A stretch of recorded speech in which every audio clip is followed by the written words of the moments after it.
Hola, muy buenos días. Estamos nuevamente aquí en nuestra cita de la Iglesia El Redentor, Escuela Dominical. Espero que estén allí preparados con su Biblia, con su cafecito, con su familia y que juntos podamos estudiar el libro de los Gálatas que hoy llega a su parte final. Vamos a arrancar. Contextualizando un poco la carta a los Gálatas, ella en realidad es una exhortación en amor y preocupación del apóstol Pablo hacia una iglesia en el siglo I en Galacia. Estos hermanos de Galacia se habían convertido al evangelio y estaban pasando por una serie de dificultades dentro de ellas, que estaban haciendo una mezcla de las enseñanzas de Pablo, de la gracia y de la fe en el Señor Jesucristo, con algunas enseñanzas de un grupo llamado los judaizantes, que trataban de convencerlos que las obras de la ley, o que el cumplimiento más bien de toda la ley, era necesario para la salvación en Cristo. Pablo escribe esta carta exhortándoles, llamándoles la atención de manera muy amorosa, contándoles la historia de toda la ley, del cumplimiento que ella tuvo y de cómo debían ellos entender que en su momento la ley tuvo su cumplimiento, tuvo su propósito, pero que ahora en Cristo ya no tenían que depender más de la ley para su salvación. Otra parte de la carta es una exhortación a que se sirvan los unos a otros en amor y que tengan un comportamiento de vida de iglesia, pero también les habla del contraste que hay entre las obras de la carne y el fruto del Espíritu, diciéndoles que es necesario que al haber empezado por el Espíritu de Dios para obtener salvación, debían continuar una vida en el Espíritu que los llevara cada día a ser mejores en el Señor y a dejar que el Espíritu Santo fluyera en sus vidas para servirse los unos a los otros. Y bueno, llegamos al final de esta carta. Hoy nos corresponde hablar del capítulo 6 y es una serie de enseñanzas o de sugerencias, si lo queremos decir, o en amor nuevamente Pablo diciéndoles a ellos los comportamientos correctos de la vida cristiana. Adelante, vamos hoy a estudiar el capítulo número 6 del libro de los Gálatas. El versículo clave de esta lección es el versículo 9 del capítulo 6, donde Pablo les dice: no se cansen de hacer el bien, porque a su tiempo ustedes segarán. Vamos a escudriñar cuál es ese mensaje o los mensajes que Pablo tiene para la iglesia, los Gálatas en este capítulo, pero también para nosotros, porque recordemos que la palabra de Dios sigue vigente y es pertinente todos los días en nuestra vida. Es muy común escuchar en todas las predicaciones, y cuando lo escudriñamos en la Biblia es así, que el Señor nos llama, nos exhorta, nos invita a estar pendiente, primero que todo, de nuestras debilidades, de nuestros defectos, de nuestros pecados, corregirlos y alinearnos a la voluntad de Dios, antes que estar mirando a los demás, criticando a los demás o buscando los pecados en otros. Como dice uno de los evangelios, es mejor primero sacar la viga que está en nuestro ojo que ir buscando la paja en el ojo del vecino. Pero Pablo, aunque está alineado con este pensamiento en muchas de las otras cartas, en esta carta en especial está diciéndoles a ellos una recomendación de qué hacer cuando alguien ha caído en pecado, cuando se descubre a uno de sus hermanos que ha cometido una falta o ha cometido un pecado. Pero en el capítulo 5, Pablo había sido bien enfático en hablarles acerca de las obras de la carne y el fruto del Espíritu, diciéndole que toda aquella persona que no se sometía a la obra del Espíritu en su vida, lo que iba a suceder es que iban a empezar a aflorar todos esos deseos pecaminosos, toda esa naturaleza pecaminosa que iba contraria a la voluntad de Dios en sus vidas, y que la lucha era constante, era de todos los días, y que la única manera de sujetar esas obras de la carne era dejando que el Espíritu Santo tomara la vida de cada creyente, que se sujetaran al Espíritu para que el Espíritu Santo pudiera producir en ellos entonces el fruto del Espíritu. Pero ahora Pablo en el capítulo 6 termina diciéndole a los Gálatas que no solamente estén pendientes de cuidarse ellos mismos y de quitar ese peso de la esclavitud del pecado de sus vidas, de la esclavitud de la ley, que se sujeten al Espíritu, sino que les enseña la forma correcta de tratar, de restaurar, de animar y de ayudar a sus hermanos cada vez que descubran que alguno está en alguna falta. Porque lo más importante no es la falta que se cometió. Lo más importante es la restauración de esa parte del cuerpo de Cristo y que unos a otros debemos ayudarnos en ese proceso. El fruto del amor del que hablaba en el capítulo 5, Pablo, se muestra con el servicio. Y ese servicio en el capítulo 6 es mostrado en llevar los unos las cargas de los otros y el no cansarse de hacer el bien. Vamos a leer estos primeros versículos. Hermanos, si alguno fuere sorprendido en alguna falta, vosotros que sois espirituales, restauradle con espíritu de mansedumbre, considerándote a ti mismo, no sea que tú también seas tentado. Sobrellevad los unos las cargas de los otros y cumplid así la ley de Cristo. Porque el que se cree ser algo, no siendo nada, a sí mismo se engaña. Así que cada uno someta a prueba su propia obra, y entonces tendrá motivo de gloriarse solo respecto de sí mismo y no de otro, porque cada uno llevará su propia carga. El que es enseñado en la palabra, haga partícipe de toda cosa buena al que lo instruye. Lo primero que encontramos es esa restauración del pecador. Y yo quisiera que juntos veamos esta porción de una historia bíblica que yo sé que es muy conocida por nosotros y analicemos qué clase de restauración se le estaba dando a este considerado pecador. ¿Qué sucede? ¿Qué está pasando? Los bueyes estaban arando y los burros pasían cerca de ellos, cuando de pronto nos asaltaron los sabeos y se los llevaron. Mataron a los sirvientes a filo de espada. Solo yo escapé para darte la noticia. ¡Amo! ¡Mi amo! El fuego de Dios cayó del cielo y quemó a las ovejas y a los pastores y los consumió. Solo yo escapé para contártelo. 3 bandas de caldeos nos atacaron y robaron tus camellos. Todos tus otros sirvientes fueron asesinados y yo soy el único que escapó para Sus decírtelo. hijos e hijas estaban comiendo en casa de su hermano mayor. De repente un viento poderoso barrió desde el desierto y golpeó la casa por todos lados. La casa se derrumbó y todos tus hijos están muertos. Soy el único que escapó para decirte. ¡Hijos! ¿Por qué sucedió esto?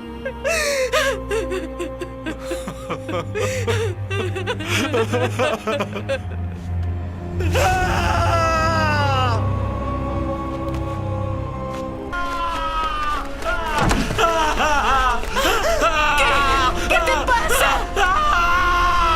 ¿Qué pecado te ha traído esto? Con cuidado, despacio.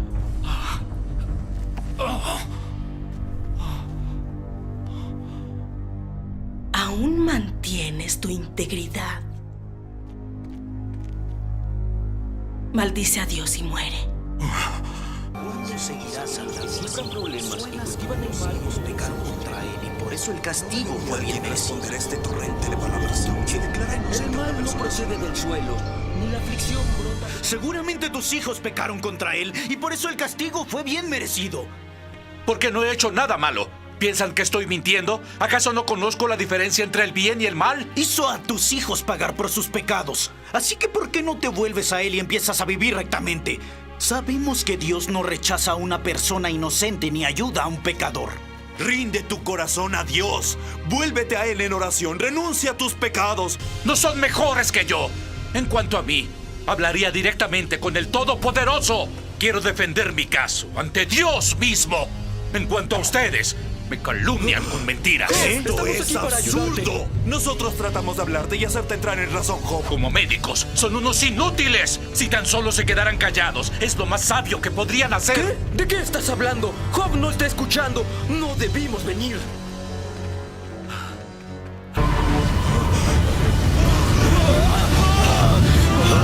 ¡Es un torbellino! ¡Busquen refugio! Lo que mi siervo Job ha dicho de mí es cierto, pero estoy molesto contigo y con tus 2 amigos por no decir la verdad. Por eso quiero que vayan con Job y ofrezcan 7 toros y 7 cabras en un altar, como sacrificio para agradarme. Después de esto, Job orará y yo aceptaré no castigarlos por su necedad.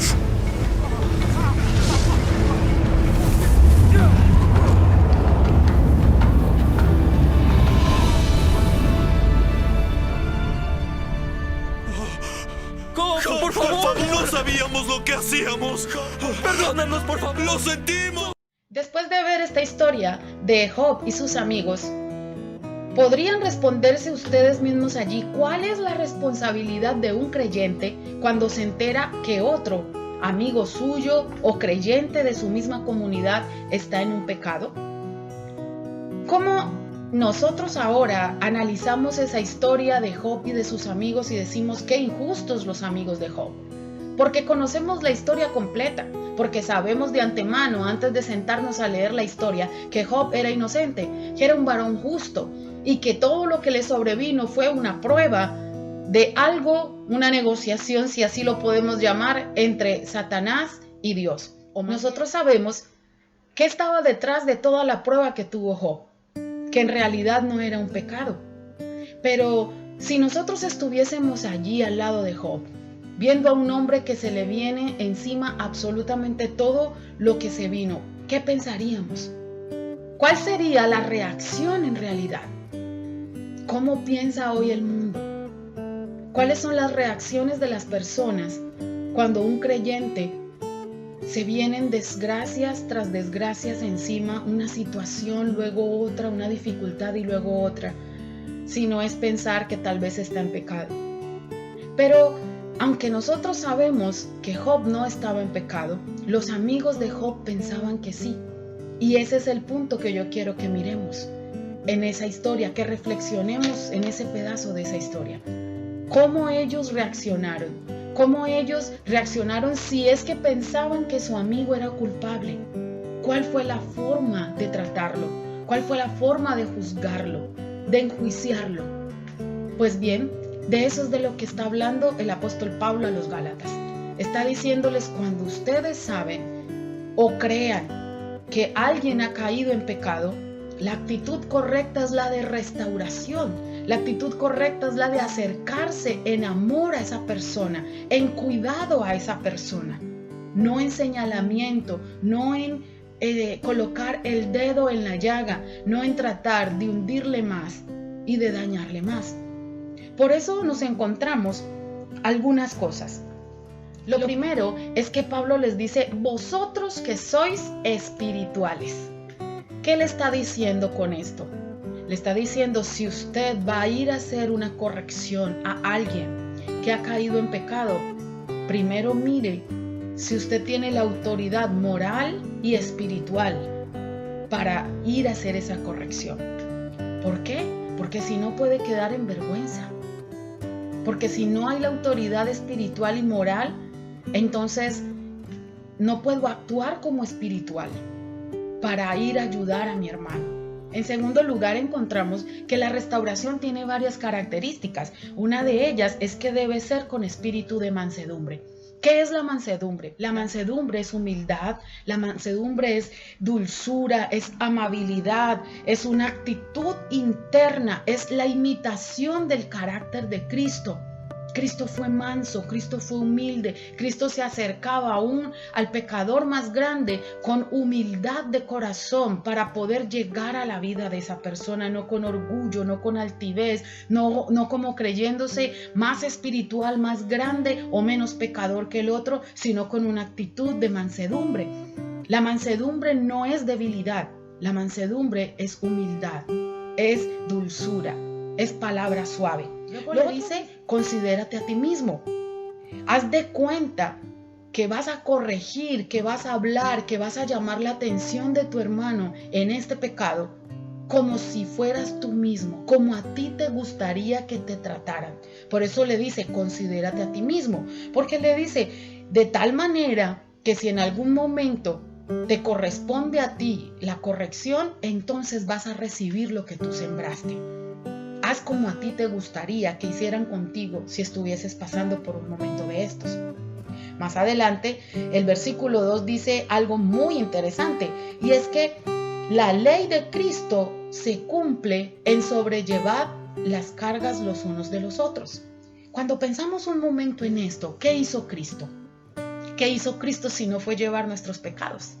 ¿Qué hizo Cristo si no hacerse culpable por nosotros? Cargó sobre Él nuestra culpa, cargó sobre Él nuestros pecados. Y Pablo lo que les está diciendo es, si alguien ha caído en pecado, acompáñalo. Carga los pecados de él como si fueran tuyos propios, en el sentido de ayudarlo, de levantarlo, de acompañarlo en la restauración, si es acompañarlo en una liberación, si es acompañarlo en unas jornadas de ayuno, de lectura de la palabra, de acompañamiento nuevamente a la iglesia para que pueda tomar el camino y retomar todas las cosas que hacía. A eso se refiere cuando está diciendo sobrellevar las cargas los unos de los otros. Lo que hizo Cristo para nuestra restauración fue cargarse los pecados de nosotros y clavarlos en la cruz del Calvario para luego darnos vida. Por eso dice allí ese versículo 2, que llevar las cargas los unos de los otros y que allí se cumple la ley de Cristo. Por eso dice sobrellevar las cargas los unos de los otros para que se cumpla la ley de Cristo en ustedes como su cuerpo. Esto nos lleva a pensar como iglesia, como hermanos, ¿cuáles son las acciones que nosotros tomamos o emprendemos cuando nos damos cuenta que alguien ha caído? Cuando nos damos cuenta que alguien ha fracasado en un intento de seguir sirviéndole al Señor o de seguir agradando a Dios. ¿Señalar? ¿Juzgar? ¿Acabar de decepcionarlo o de desanimarlo? ¿O levantarlo? ¿Cargarlo en los brazos como hace el Señor? ¿Ayudarlo? Restaurarlo, animarlo. Creo que esa carta nos está hablando de eso. Y añade algo más, porque dice, el que se cree ser algo, no siendo nada, a sí mismo se engaña. Pero en una de las cartas también encontramos que Pablo decía, no teniendo más alto concepto de sí del que deba tener. De esto se trata. Porque cuando no tenemos más alto concepto de nosotros, entonces vemos con amor a la otra persona, vemos con misericordia a la otra persona y tratamos de levantarle y de restaurarle. El versículo 4 y 5 dice algo más interesante aún, que tiene que ver con aquel que va a restaurar al otro. Porque dice, cada uno debe someterse a prueba a sí mismo, como mirarse a un espejo. Someter nuestro comportamiento a prueba, mirarnos a nosotros mismos, autoevaluarnos, ¿sí? Ante el Señor, cada uno de nosotros seremos responsables de los pecados y de las acciones propias. Por eso dice, porque al final de cuentas, cada uno dará cuentas al Señor. Cada uno responderá ante el Señor, ¿sí?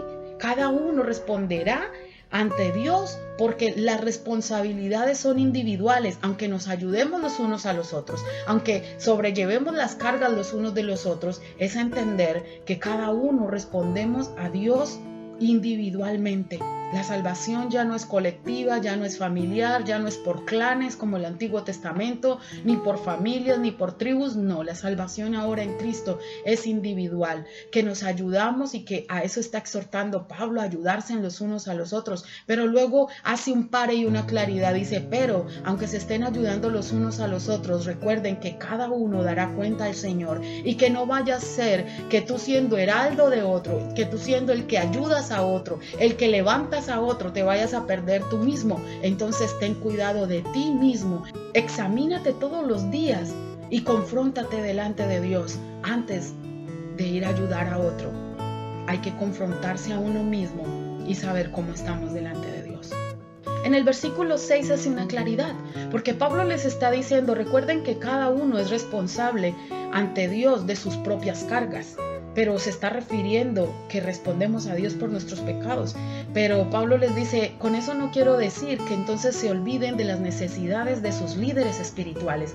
Ellos son dignos de ser partícipes de las bendiciones que ustedes tengan y no se olviden de eso. Es más o menos la claridad que está dando en el versículo número 6. Pablo continúa insistiéndole a los Gálatas, ahora de otra forma, que hay que perseverar en hacer el bien. Versículo 7 en adelante. No os engañéis, Dios no puede ser burlado, pues todo lo que el hombre sembrare, eso también segará. Porque el que siembra para su carne, de la carne segará corrupción, mas el que siembra para el Espíritu, del Espíritu segará vida eterna. No nos cansemos, pues, de hacer el bien, porque a su tiempo segaremos si no desmayamos. Así que, según tengamos oportunidad, hagamos bien a todos, y mayormente a los de la familia de la fe. Pablo está hablando de algo así como la ley que conocemos de la siembra y la cosecha. Primero les dice que Dios no puede ser burlado, que si ellos pretenden engañarse a sí mismos o engañar a alguien de la comunidad o engañar a Pablo mismo, pues podrían hacerlo. Pero Dios conoce todos los corazones y Dios sabe las intenciones de ellos. Y entonces es donde le dice, Dios no puede ser burlado.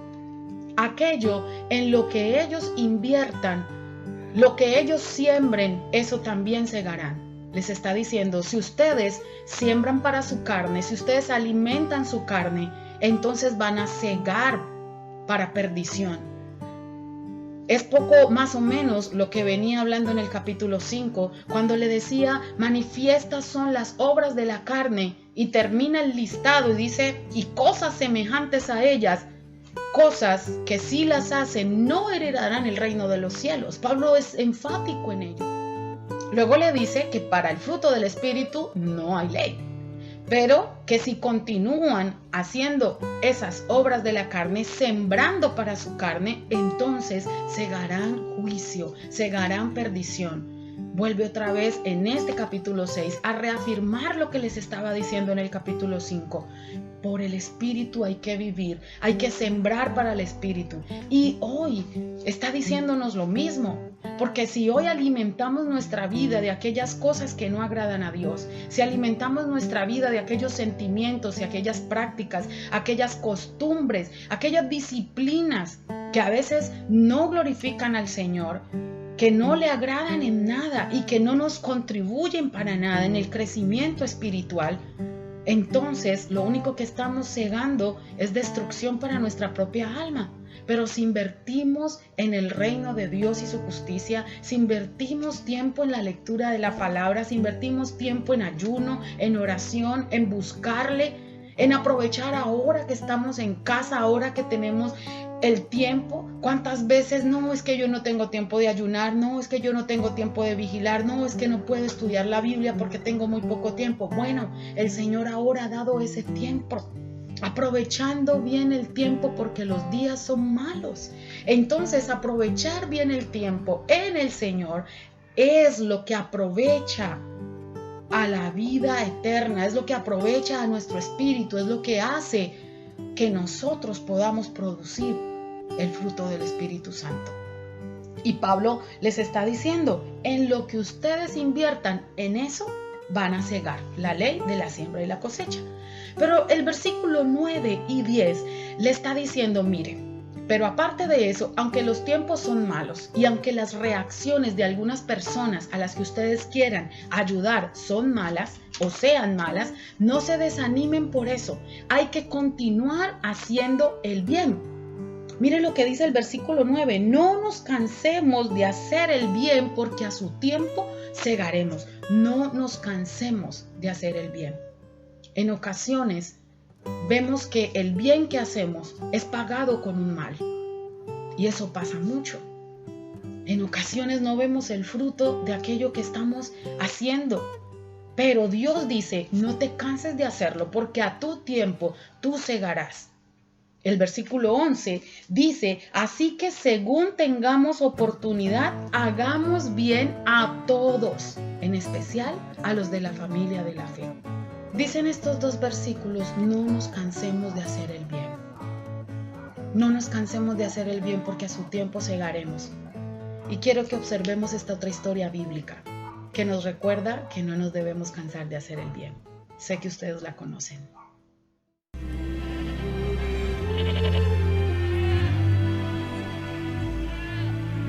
Padre, amo esta túnica nueva. Y yo te amo a ti, José, más de lo que las palabras pueden expresar. Les enseñaré a mis hermanos mi nuevo regalo. Cuando yo era joven tenía los sueños más vívidos. En uno de ellos, todos mis hermanos eran estrellas en el cielo y ellos se inclinaban hacia mí. En mi entusiasmo juvenil, yo compartía esos sueños con ellos y los hacía enojar. Son puras estupideces infantiles. No me di cuenta lo celosos que estaban mis hermanos de esos sueños y del favor que mi padre me mostraba. Un día, finalmente llegaron a su límite. Mis propios hermanos me vendieron como esclavo. Escuché cómo iban a explicarle a mi padre que yo había sido asesinado por un animal salvaje. Después, como esclavo, fui arrestado por algo que no hice. Y aquí estoy. Dios tiene un plan para cada uno de nosotros. Además, estoy seguro que a pesar de todo, la razón principal de estar aquí es para servir a Dios. Tú serás mi gobernador, segundo en Egipto, después de mí. Todos deben obedecerte a ti.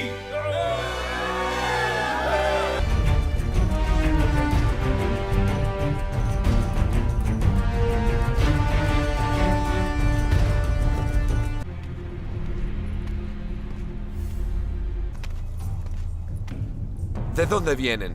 De la tierra de Canaán, a comprar comida. Señor, venimos de una familia de 2 hermanos. El menor, Benjamín, se quedó con nuestro padre en Canaán y uno de nuestros hermanos está muerto. Que traigan a todos mis hermanos al palacio.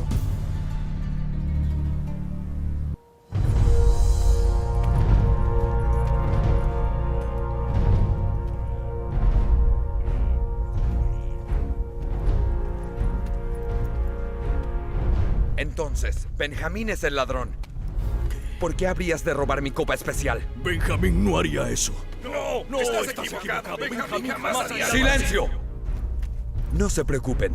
No los castigaré a todos. Solo a ese. Él se quedará aquí como mi esclavo. Si debes castigar a alguien, tómame a mí como tu esclavo. Deja a este muchacho volver a casa. ¿Tú tomarías su lugar? Sí, nuestro padre ha sufrido suficiente con la pérdida de su otro hijo. No quiero que pase por eso otra vez.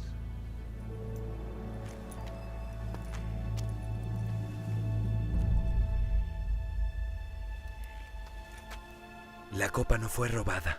Era una prueba. Necesitaba saber si mis hermanos realmente habían cambiado. ¿Tus hermanos? Mira de cerca. Yo soy José, tu hermano que perdiste hace tanto tiempo. Yo he cambiado. Y ahora sé que ustedes también.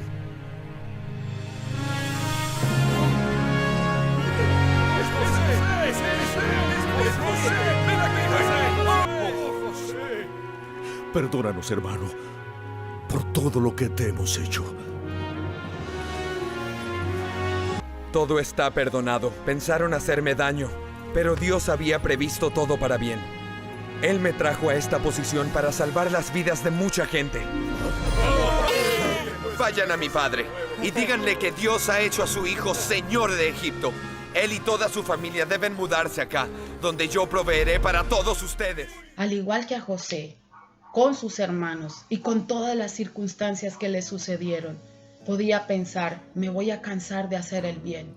Pero este hombre perseveró. Este jovencito perseveró y consideró siempre aquellas cosas que le sucedían como una oportunidad y como algo dentro del plan de Dios.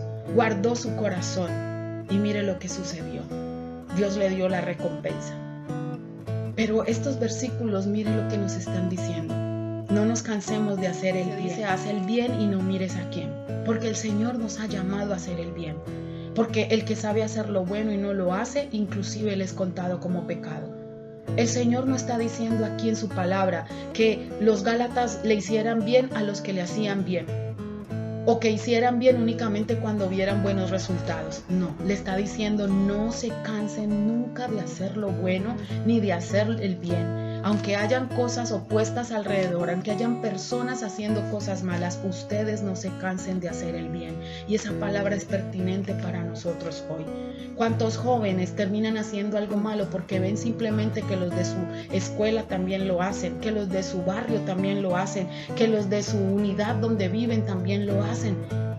Y ellos terminan haciéndolo simplemente porque todo el mundo está haciendo lo malo. Y entonces se acostumbran a llamar lo malo como si fuera bueno o ni siquiera a tener conciencia de ello. Pero el Señor nos llama y nos dice, no se cansen ustedes de hacer lo correcto. No se cansen ustedes de hacer el bien, aunque el mundo entero se esté destruyendo y aunque el mundo entero esté cambiando los principios espirituales, aunque el mundo entero, inclusive algunos que han profesado la fe, se han torcido, se han desviado y han empezado a hacer cosas, y han empezado a mezclar en la iglesia el mundo, y han empezado a hacer mezclas de lo santo con lo mundano, de lo santo con lo profano. Nosotros no nos cansemos de hacer el bien, no nos cansemos de hacer lo correcto, porque no le daremos cuenta a los hombres, le daremos cuenta a Dios de aquello que hacemos con nuestra vida, le daremos cuenta a Dios de aquello que hacemos con nuestra casa, de aquello que usted permite que sus hijos hagan. Sus hijos aún son adolescentes, aún son niños, aún viven en casa, aún tienen que respetar tu autoridad en casa de mamá, de papá. Entonces tú dices, en esta casa se hace el bien, en esta casa se obra para agradar a Dios. Y se les estorbo, que ellos ya no quieren caminar con el Señor se encargará de traerlos, pero tú no te canses de hacer el bien. Y hacer el bien no solamente es orar por ellos, hacer el bien es mostrarles el camino con ejemplo, con disciplina, con amor, pero también con hacer respetar tu casa, con hacer respetar la casa del Señor, que ahora es tu casa. Al finalizar la carta, Pablo termina recordándoles de nuevo el motivo de la carta en general. Leamos los últimos versículos. Todos los que quieren agradar en la carne, estos os obligan a que os circuncidéis, solamente para no padecer persecución a causa de la cruz de Cristo. Porque ni aun los mismos que se circuncidan guardan la ley, pero quieren que vosotros os circuncidéis para gloriarse en vuestra carne. Pero lejos esté de mí gloriarme, sino en la cruz de nuestro Señor Jesucristo, por quien el mundo me es crucificado a mí y yo al mundo. Porque en Cristo Jesús ni la circuncisión vale, ni la incircuncisión, sino una nueva creación. Y a todos los que anden conforme a esta regla, paz y misericordia sea a ellos y a Israel de Dios. De aquí en adelante nadie me cause molestias, porque yo traigo en mi cuerpo las marcas del Señor Jesús. El versículo 12 y 13, Pablo es reiterativo en un mensaje que se vio en toda la carta, y es: no se dejen contaminar de aquellos que lo único que pretenden es agradar la carne, pero que también los quieren contaminar a ustedes. Les dice que esa obligación de cumplir la ley, ni siquiera los que los están queriendo contaminar a ellos y los están queriendo inducir a cumplir las obras de la ley, ellos han sido capaces de cumplirla. Les explica que la única razón por la cual quieren que ahora ellos cumplan esas leyes y se circunciden y hagan todo esto es para ellos poderse gloriar y enseñorear y decir: logramos que estos lo hicieran, pero que ni ellos mismos, les está explicando Pablo, habían sido capaces de cumplir la ley. ¿Y por qué Pablo está tan seguro de eso? Porque Pablo también militó allí. ¿Recuerdan que Pablo era un fariseo de fariseos? Y en cuanto a la ley, por favor, había sido discipulado, había sido adiestrado por el maestro de excelencia en Israel, Gamaliel. Entonces Pablo conocía muy bien la ley. Pablo conocía muy bien las obras infructuosas de la ley para la salvación, y por eso es que con tanta propiedad él les escribe esta carta y los está exhortando y los está animando, y en esta última parte vuelve otra vez a decirles: no se dejen engañar. Luego del capítulo 14 al 17, finalizando la carta, dice: en cambio yo jamás haría tal cosa, les dice él. Yo, como su padre espiritual, como aquel que está velando por el bienestar de la vida de ustedes, jamás sería capaz de gloriarme en ponerlos a ustedes, de darme gloria y de sentir satisfacción, que es lo que está queriendo decir, por ponerlos a ustedes en una condición y en una posición de algo que no son capaces de cumplir. Pablo les dice, yo me glorío en la cruz de Cristo, que ha hecho en mí que pueda yo morir al mundo al crucificar en la cruz mi propia carne. Es lo que de una manera u otra Pablo les está diciendo. Le dice que gloriarse en la cruz de Cristo es en lo que de verdad ellos deben procurar vivir, ¿sí? Porque su carne está crucificada ahí. Él dice que lo que vale en realidad es ser una nueva criatura, ser alguien nuevo en Cristo, que ser esa nueva criatura traería paz, traería misericordia, y que Pablo mismo termina diciéndoles, llevaba en su propio cuerpo las marcas del sufrimiento de Cristo. ¿Y qué es eso? Es que Pablo mismo, por causa del Evangelio, había sufrido azotes, había sufrido persecuciones, había sufrido todo lo que nos podemos imaginar, pero aún así Pablo seguía firme, creyendo en ese evangelio que él predicaba, creyendo en ese mensaje de salvación y creyendo en esa libertad a la que Cristo lo había llamado y por la que él ahora le servía. Al finalizar este mensaje, al finalizar toda esta carta, ¿qué podemos resumir? ¿Qué podemos concluir del mensaje de Pablo a los Gálatas?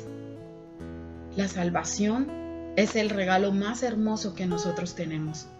La salvación es aquella gracia, aquel regalo inmerecido dado por Cristo con su muerte en la cruz del Calvario. No lo invalidemos. No permitamos que se contamine ni con las acciones del mundo, ni con religiosidad, ni con lo que otros quieran venir a imponernos, que ni siquiera está en la Biblia, como lo hemos hablado en clases pasadas. Seamos libres en Cristo, seamos libres para obedecer su palabra, porque esa palabra es la que hay que obedecer. Lo que está escrito aquí es ley para nosotros. No la ley del Antiguo Testamento, sino los conceptos de Cristo, las leyes de Cristo escritas ya no en tablas de la ley del Antiguo Testamento, sino escritas en nuestros corazones, por la cual debemos vivir. Bajo esos estatutos, bajo esa gracia es que nosotros caminamos hoy. Y esa exhortación a vivir por el Espíritu, para que no aflore esa naturaleza pecaminosa, que esa lucha que vivimos constante los creyentes todos los días sea ganada por la obra del Espíritu que está en nosotros, por el fruto del Espíritu que fluye, por el Espíritu Santo, tener la autoridad en nuestra vida. Y que este capítulo final nos ayudemos los unos a los otros. Aprendamos a llevar las cargas de los unos de los otros. Que cuando veamos que algún hermano ha caído, entonces vamos, restauramos, levantamos con mansedumbre, como considerándonos a nosotros mismos, haciendo con él lo que nos gustaría que hicieran con nosotros. Y aún si no hubiesen resultados positivos de eso que estamos haciendo, no nos cansemos de hacer el bien, porque a su tiempo segaremos. Y cuánto más con los de la casa, y cuánto más con los hermanos, y cuánto más con los más cercanos. Hay que hacer ese bien. Estad pues firmes en la libertad con la que Cristo nos hizo libres, no buscando la libertad como ocasión para el libertinaje, pero no nos cansemos de hacer el bien, porque a su tiempo segaremos. Dios los bendiga. Espero que haya sido de bendición para ustedes y de aprendizaje y de crecimiento este estudio de los Gálatas. Invito el próximo domingo a que estudiemos juntos la fiesta de Pentecostés. Una fiesta muy importante para el pueblo judío, pero una fiesta muy importante para los cristianos. El día del derramamiento del Espíritu Santo. ¿Qué es el Pentecostés? ¿Por qué se celebró ese día? ¿Por qué escoger el Señor ese día? ¿Qué sucedió en ese aposento alto? ¿Qué es el hablar en otras lenguas? ¿Es un don para todos? ¿O es uno de los dones, de los 9 dones que se estudian? Todas esas cosas vamos a mirarlas la próxima semana, así que los espero. Dios los bendiga y hasta una próxima. Bye bye.